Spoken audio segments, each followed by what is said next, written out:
O Senhor esteja convosco. Ele está no meio de nós. Proclamação do Evangelho de Jesus Cristo segundo Marcos. Glória a vós, Senhor. Naquele tempo, Jesus voltou para casa com seus discípulos, e de novo se reuniu tanta gente que eles nem sequer podiam comer.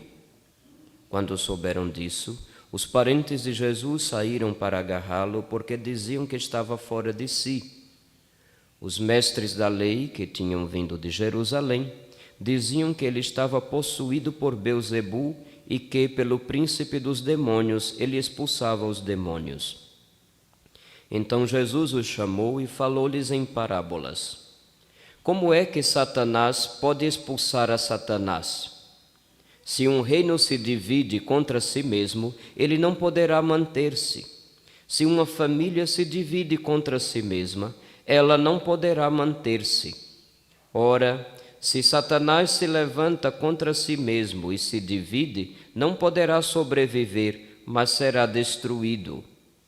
Ninguém pode entrar na casa de um homem forte para roubar seus bens, sem antes o amarrar. Só depois poderá saquear sua casa. Em verdade vos digo, tudo será perdoado aos homens, tanto os pecados como qualquer blasfêmia que tiverem dito. Mas quem blasfemar contra o Espírito Santo nunca será perdoado, mas será culpado de um pecado eterno. Jesus falou isso porque diziam, ele está possuído por um espírito mau.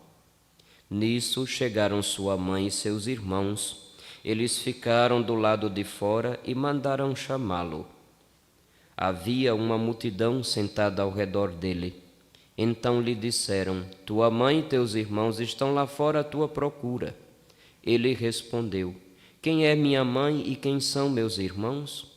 E olhando para os que estavam sentados ao seu redor, disse, aqui estão minha mãe e meus irmãos. Quem faz a vontade de Deus, esse é meu irmão, minha irmã e minha mãe. Palavra da salvação. Glória a vós, Senhor. Per Evangelica dicta deleantur nostra delicta. Eu não sei se é esse microfone que está muito alto ou é o som geral que está muito alto. Se eu falar meio tom mais alto, baixou demais. Se eu falar meio tom mais alto, pode ser que dê microfonia. Pois bem. Filhos, a palavra de Deus hoje nos provoca alguns assuntos que provavelmente nos dias de hoje, a depender do público, pode fazer sucesso ou pode simplesmente gerar controvérsias e não passar disso. O livro do Gênesis, nossa primeira leitura de hoje, não está falando tanto da criação ou do pecado do ser humano, mas já da consequência primeira do pecado original. Os nossos primeiros pais foram criados no estado de justiça originais, então não podiam, por si só, desprezar a Deus com quem tinham um convívio harmonioso. Prova disso é que diz que Deus passeava no jardim e podia conversar com o ser humano sem problema nenhum. Então havia um convívio harmonioso entre a criatura e o Criador. O ser humano não teria criado se não fosse tentado de fora, ou seja, outro, que fizesse algumas propostas aparentemente inteligentes, aparentemente convincentes. E é sobre este outro que a palavra de Deus nos convida a falar hoje. Quem é este outro?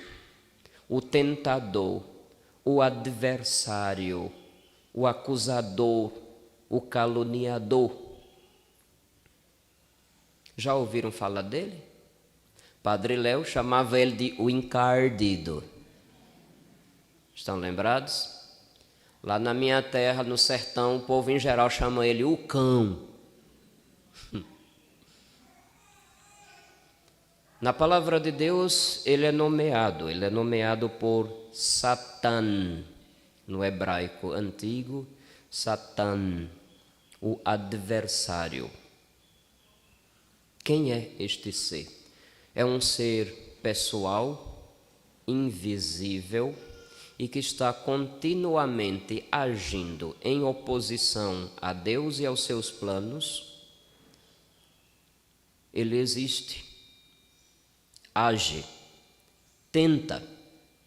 A ação ordinária do demônio é a tentação. Essa é a ação ordinária, a do dia a dia, a que na maioria das vezes quase ninguém percebe, não se dá conta. E o que acontece? As pessoas deixam-se iludir e com facilidade pecam, e pecando estão pavimentando o caminho da perdição para si próprios. Eu vejo muita gente preocupada se fulano que está lá se tremendo está com cão no couro. Ah, padre, porque está uma coisa estranha, estão vendo sombra, um cheiro de enxofre, é porque um vulto passa, está todo mundo vendo uma cobra bem comprida que atravessa a sala e que sobe em tudo e que parece que tem alguém se deitando em cima de mim na cama. Já ouviram esse tipo de história? Eu escuto quase toda semana. Vocês não fazem ideia do ministério que o bispo me deu e que a gente tem que ouvir.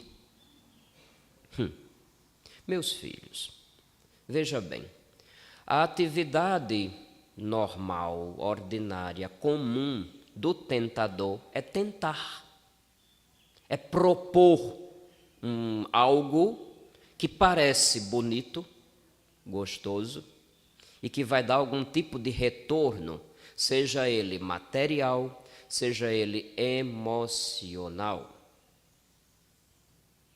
Sempre a tentação é nesse sentido, para a gente estar bem, se sentir bem, gostar e ficar melhor do que os outros e quem sabe até empinar o nariz diante dos outros como sendo o privilegiado, o mais importante, o mais querido de todos. A tentação é sempre nesse sentido. É por essa ação que o diabo mais ganha almas para o inferno. Não é por infestação, não é por opressão, não é por possessão. Se acalme. Quando você começa a ver vultos, se alimente, é falta de oxigênio no cérebro. Alimente-se melhor, tome uma vitamina, procure regular o seu sono, porque um sono mal dormido faz com que a gente não esteja bem no dia seguinte. Tudo dói, não é assim? Não tem como. E se além do sono mal dormido a gente não se alimenta bem, logo logo a gente vai estar vendo coisa. Muitas pessoas vêm dizendo, vi isso, vi aquilo. Quando a gente começa a ouvir as histórias, percebe que não tem ação demoníaca. É algo que a pessoa vem guardando, não desabafa com ninguém. Algum problema, porque tem passado. Alguma falta de perdão, alguma inimizade que já está se tornando insuportável. Na maioria das vezes é isso. Eu não estou querendo dizer com isso que não haja ações do demônio. Existem. Existem. Mas nem tudo é ação do demônio. Você deveria estar mais atento ao seu dia a dia, às tentações que aparecem. E olha, as tentações não é necessariamente o diabo aparecendo para você e falando. No livro do Gênesis, usa-se linguagem simbólica. Essa página que nós lemos na primeira leitura não é uma página de história, é linguagem simbólica. Para nos ensinar que fomos criados por Deus, fomos criados livres e fizemos mau uso de nossa liberdade, e o mau uso da nossa liberdade acarretou o advento do mal neste mundo em que nós vivemos. O mal não existe porque Deus quer.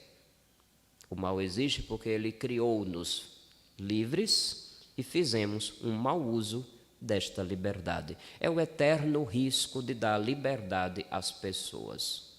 Nós corremos o risco de uma traição. Nós corremos o risco de nos decepcionarmos. Então, quando Deus faz a criatura à sua imagem e semelhança, Ele é consciente do risco que corre de ser rejeitado. Me entendem? Então, o tentador propõe, a proposta parece interessante e o ser humano acaba fazendo aquela escolha que foi proposta. E é assim que o mal começa. Toda a obra de Jesus, do começo ao fim dos evangelhos, é uma luta contra o mal. Em Jesus Cristo já começa a acontecer na prática aquela primeira promessa, aquela primeira boa notícia que no livro do Gênesis nosso Senhor faz. É interessante notar o diálogo logo depois da queda, quando pergunta: cadê, onde você está, Adão? E Adão se esconde na moita. Está vendo de onde surgiu a expressão? Tome cuidado. Então só se esconde na moita quem anda fazendo coisa errada. Pessoal de moita bonita, por favor, me entenda, né? Eu até brinco com o padre Alessandro. E aí, saiu da moita hoje? Brincadeirinha, não riam do padre, pelo amor de Deus.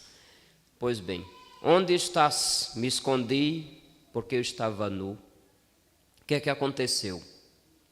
Você comeu do fruto da árvore, que eu disse que não era para comer? Aí, engraçado, né? Vocês já perceberam que nesse diálogo o homem fala mais do que a mulher? Quando a gente fala muito, a gente está tentando a se desculpar e botar a culpa nos outros. Já percebeu? É por isso que as confissões mais sinceras são as mais breves. Verdade, a pessoa às vezes, padre, eu pequei, eu fiz tal coisa, ponto. Não fica contando uma história, porque quando começa assim, padre, é o seguinte, eu já sei que vai ser uma história grande para chuchu, para a pessoa tentar se desculpar. Olha, eu sou inocente, eu não sou culpado, eu só fiz tal coisa, porque não teve jeito, porque fulano provocou, porque eu pisei no rabo do cachorro e o cachorro quase me mordeu. O papagaio disse uma piada que eu não gostei e por aí vai. Então, o homem, para se desculpar do pecado, fala mais e ainda bota a culpa mais na mulher. A mulher que o Senhor me deu, aí disse, já querendo botar a culpa em Deus, né? Eu não queria esse traste, foi o Senhor que me deu. Foi ela que me deu e eu comi. A mulher fala pouco, diz o que aconteceu e assume mais a culpa. Pode observar aqui, ó. Por que você fez isso? A serpente enganou-me. Ela já tinha se dado conta que foi enganada. A serpente enganou-me. Ou seja, eu realmente sou culpado de ter sido enganado também. E eu comi. Ponto. Disse o que aconteceu. De fato. Aí depois vem um monte de homem besta, falando besteira de mulher que fala demais, papapá. Meu filho, bom, cada um sabe provocar no outro, certamente, aquilo que espera ouvir do outro. Tanto que diz assim, falando de uma forma mais simples, quem fala o que quer tem que se preparar para ouvir o que não quer. Quando a gente tem que dizer a verdade, não se faz enrolação. E é na verdade que começa a cura contra qualquer pecado. A verdade que, de fato, eu ainda não presto, preciso me converter, fiz o que não devia, sei que aquilo não era para ter sido feito, não quero mais fazer aquilo e preciso de ajuda para agir de forma diferente. É com essas disposições que a gente procura o sacramento da confissão. Se não for assim, se for só para desabafo, então não é confissão. Eu pequei, eu sou o culpado. Teve situações? Teve, mas fui eu que escolhi fazer. Reconheço que errei. Preciso ser ajudado para agir diferente daqui por diante. E na graça do sacramento é dado não apenas o perdão do pecado, mas é dado também a graça da fortaleza para que a gente resista às tentações dali por diante. Se vocês tivessem o mínimo de juízo, se confessariam com muito mais frequência. Mas nem todo mundo se toca disso. Parece que só o padre que se confessa mais do que vocês todos juntos. Pois bem, o ser humano peca. Deus então faz a primeira boa notícia que se tem na Sagrada Escritura. Amaldiçoando a serpente, é linguagem simbólica. No dia que vocês virem uma cobra falando, não pense que é o diabo que está ali, não. É que você que não está bem da cabeça. Então sai de perto. Procure tratamento, sei lá, faça alguma coisa. Tá certo? Então vai o proto-evangelho. Quando Nosso Senhor amaldiçoa a serpente, é praticamente a mesma leitura que nós temos no dia 8 de dezembro, festa da Imaculada Conceição de Maria. Porém, inimizade entre ti e a mulher, entre a tua descendência dela, esta descendência da mulher te ferirá a cabeça e tu lhe ferirás o calcanhar. É anunciado, portanto, uma mulher cuja descendência vencerá o mal, vencerá o maligno. Santo Agostinho, interpretando isto, faz correlação com Nossa Senhora, Mãe de Jesus.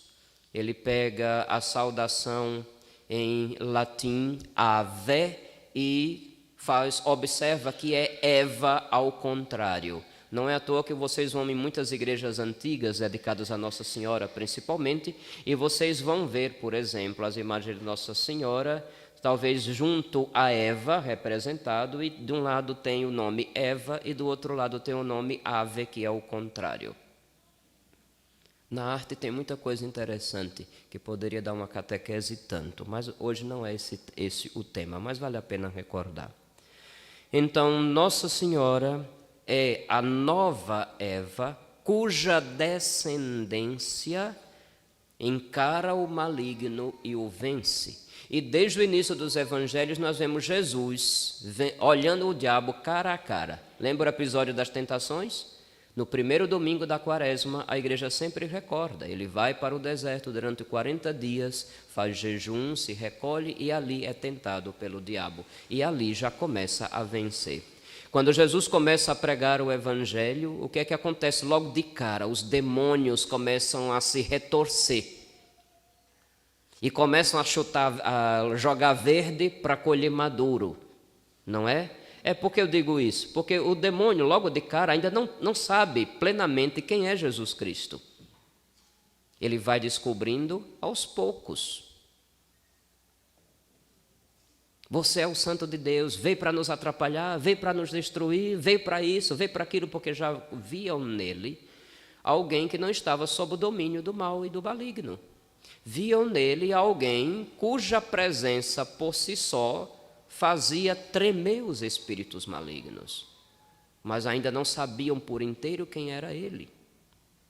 E por mais que dissesse nas suas insinuações algo que é verdadeiro, abre um parênteses, o demônio não tem acesso à sua consciência, ele não conhece os seus pensamentos, mas ele sabe ler os sinais que você externaliza, põe para fora. A forma de você olhar não diz tudo, mas já diz alguma coisa sobre você. A forma como você ri ou fica com um semblante sério não diz tudo, mas já diz alguma coisa do que você está pensando. A forma como você cruza os braços ou as pernas já diz também alguma coisa sobre você. Eu que estudei o mínimo de psicologia, já sei ler um monte desses sinais. Imagina o diabo que é mais inteligente do que eu. Ele sabe ler os sinais. Sabe ler. É por isso que eu sempre digo, aprenda a colocar sua mente para rezar, porque o diabo não tem acesso, só Deus vai ficar sabendo. Quando eu quero vencer uma batalha, eu não revelo ao inimigo os meus planos.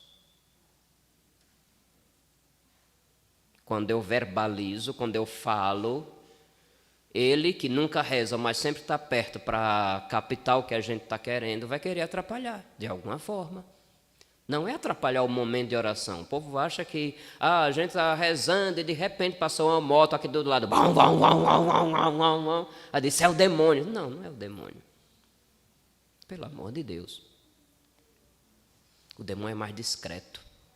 Ele está prestando atenção no que você está dizendo, no que você está pedindo. E depois que você volta para o seu dia a dia, quando você começa a se ocupar com outras coisas que nem lembra mais o que disse lá na oração, ele começa a fazer as insinuações tudo no contrário do que você apresentou a Deus. E claro, como se diz na minha terra, quando ele não vem em pessoa, manda o secretário.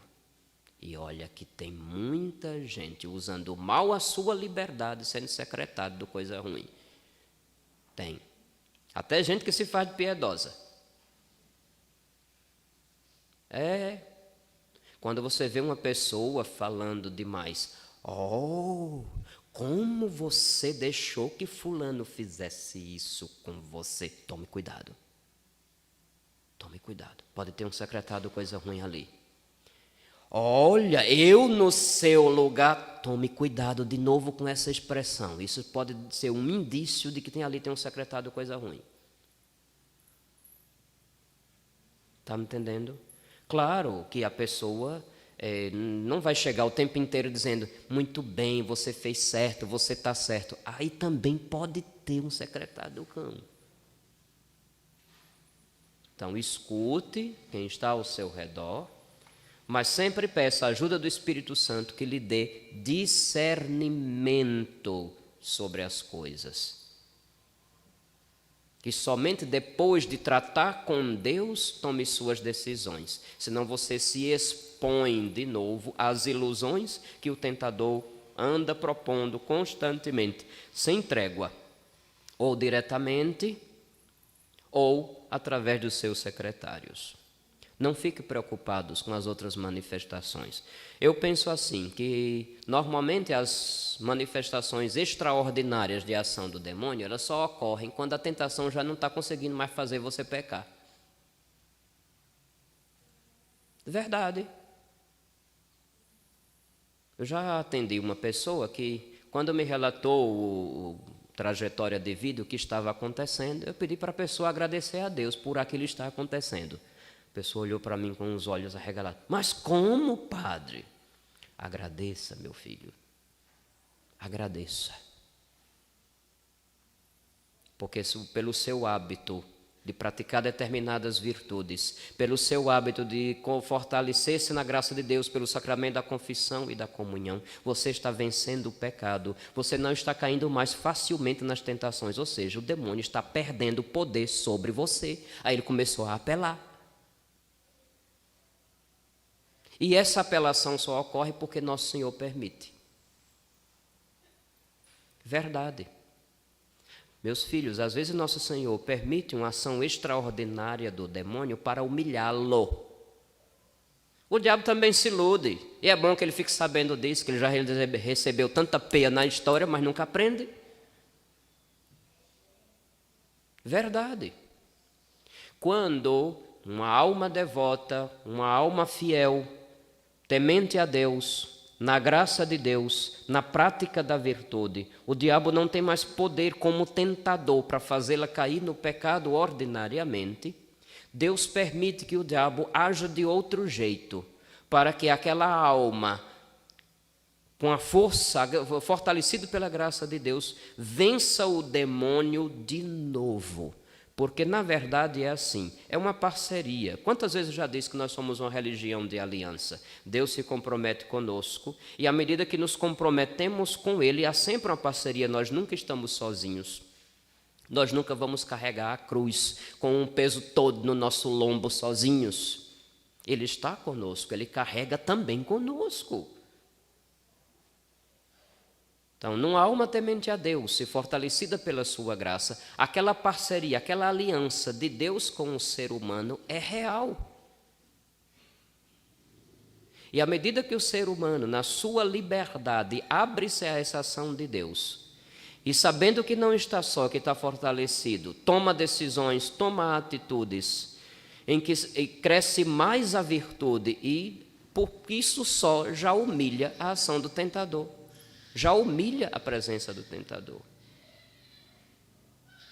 Ao longo da história, Nosso Senhor já tem permitido essas ações extraordinárias do demônio para aumentar, digamos assim, provando e aumentando o compromisso daquela pessoa com o que é do céu e, ao mesmo tempo, humilhando mais uma vez o demônio, porque o demônio era uma criatura perfeita no momento de sua criação.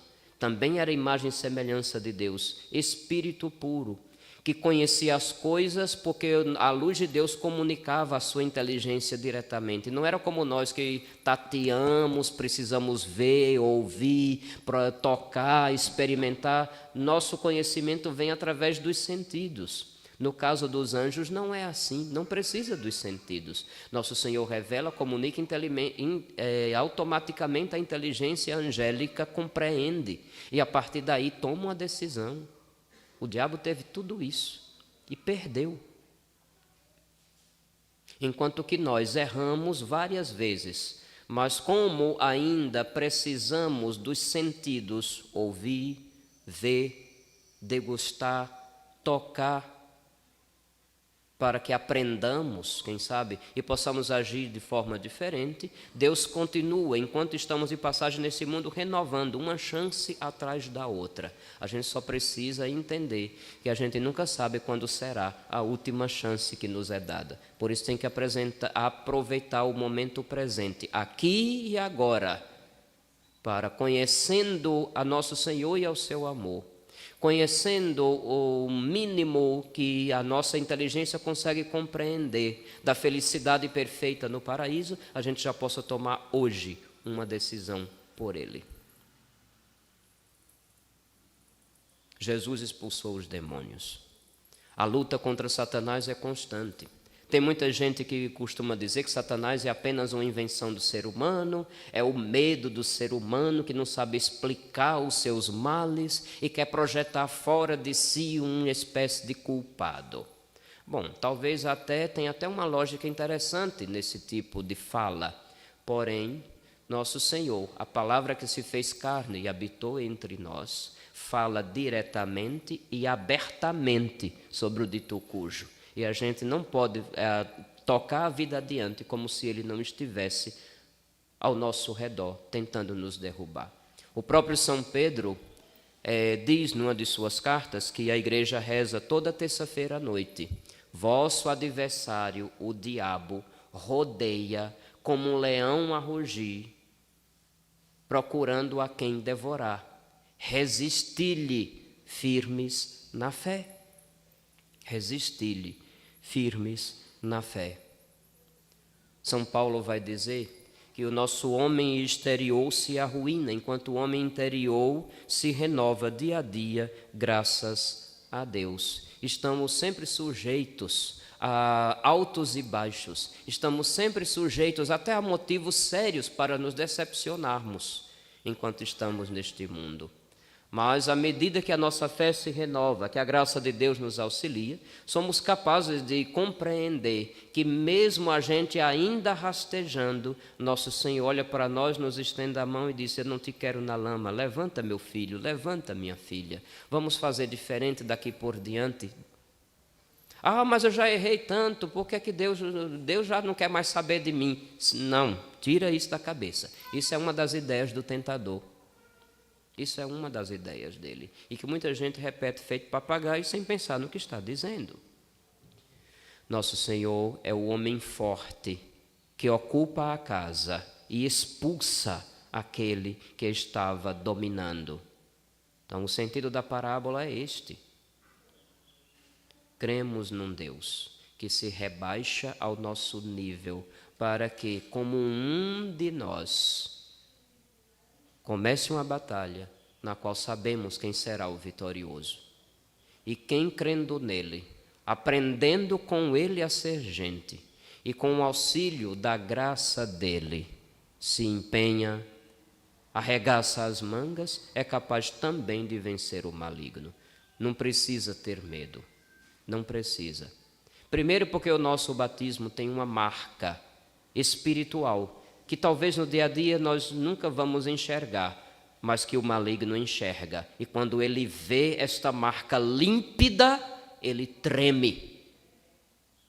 Você não tem que passar por um despacho e ficar: Ave Maria, está repreendido em nome de Jesus. Deixa ser besta. A marca do teu batismo é infinitamente mais forte do que uma galinha morta na encruzilhada. Vai ter medo para quê? Ave Maria, eu abri a porta, tinha um pó, tinha uma pemba. Quem é do lado sul nem sei que vai saber o que é que está. Quem nos acompanha pelas redes sociais pode ficar meio voando. É um nome genérico que dá algumas coisas que o povo joga na casa dos outros para botar medo, e o medo da pessoa faz com que todas as psicossomatizações façam todo o resto do estrago. Eita, falei chique agora, não foi? Psicossomático é todo o efeito que faz o corpo sofrer, mas que é apenas efeito da nossa mente. Quantas vezes você está com medo e esse medo se manifesta ou por uma dor de cabeça, ou por uma insônia, ou por uma dor de barriga daquelas? Vai dizer que você nunca passou por isso? Isso é psicossomático. Quando passa o problema, passa a dor também. Me entendem? E agora eu ia dizer o quê? Perdi-me. Brincadeirinha. Pois bem, então, nosso Senhor vence o mal, vence o maligno. Ele já começa a cumprir na prática aquela promessa do livro do Gênesis. E a descendência, Cristo é o primogênito de toda nova criação, como vai dizer São Paulo na carta aos Filipenses. É o primeiro. Mas todos os que pelo batismo foram renovados por ele fazem parte dessa descendência, que somos chamados a pisar a cabeça da serpente, a humilhar Satanás de novo, porque ele, sendo um anjo, não serviu a Deus. Por mais que soubesse e tivesse acesso pela visão que ele tinha de Deus, a um esplendor muito maior do que aquele que nós conhecemos. E nós, criaturas, renovados por nosso Senhor, podemos chegar ao mais alto dos céus, que Satanás, por mais que faça, não conseguirá jamais. Por isso ele odeia, por isso ele procura destruir-nos, destruir a imagem de Deus em nós e fazer de tudo para que jamais cheguemos de novo a ser semelhantes a Deus pela vida da graça, pela santidade. Não tenha medo do cão, não tenha medo do maligno, não tenha medo. E já disse, se começar a ver um vulto ou alguma coisa, vá se alimentar, vá se tratar, procure dormir primeiro. Se a coisa continuar, aí sim, nos procure. Quem sabe a gente possa ser algum tipo de ajuda. Mas não precisa ter medo, não. Comece dando graças a Deus. Porque se o diabo está apelando, é porque a tentação dele já está começando a ficar fraca para você. Porque em você a graça de Deus tem sido muito mais forte. E louvado seja Deus se isso realmente for do nosso dia a dia. Tenha medo não. De jeito nenhum. Com serenidade. Certo? Com serenidade. Que a graça de Deus nos acompanhe nesses dias de combate enquanto estamos sobre esta terra. E que a recordação, a memória que cada Santa Missa a gente de novo encara, possa nos dar um novo alívio, uma nova força, um novo ânimo, para que quando eu saia daqui, saia sabendo que sou filho de Deus, herdeiro do céu, descendência daquele que pisa a cabeça da serpente, nova criatura que carrega consigo uma marca que ele vê, e diante desta marca ele treme. Se ele olhar para você e ver a imagem de Cristo, ele foge. Pense nisso com carinho e tome sua decisão enquanto é tempo. Louvado seja nosso Senhor Jesus Cristo.